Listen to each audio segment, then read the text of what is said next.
যে সমস্ত মা বোনদের বাংতি রোজাগুলো আছে, কেউ 24টা রাখছে, কেউ 27টা, কেউ 25টা, তো তার তো রমজানের রোজা পুরা হয় নাই, হয়েছে ভাই?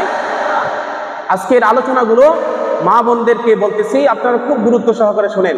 যাদের ভিতরে এই প্রশ্ন যে রমজানের রোজা রাখবো নাকি আগে সাক্ষী রোজা রাখবো, আমাদের এখানে প্রচলিত কি সবাই বলেন, কি বলে?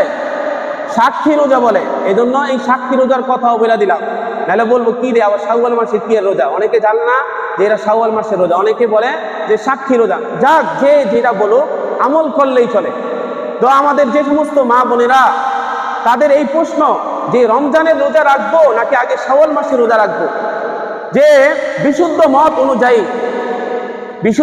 অনুযায়ী যে হাদিসের এক্সপেরিয়েন্স থেকে বোঝা যাইতেছে, আল্লাহর নবী বলেন, মান সামা রমাদান, যে ব্যক্তি রমজানের রোজাকে পুরা করলো, সুম্মা আতবাহু সিত্তাম মিন শাওয়াল, রমজানের রোজাকে পুরা করার পরে শাওয়ালের 6 রোজা রাখলো, যে তার জন্য খুশখবরি হলো কানা কা সিয়ামিদ দাহরি কুল্লি, সে যেন পুরা বছর রোজা রাখলো।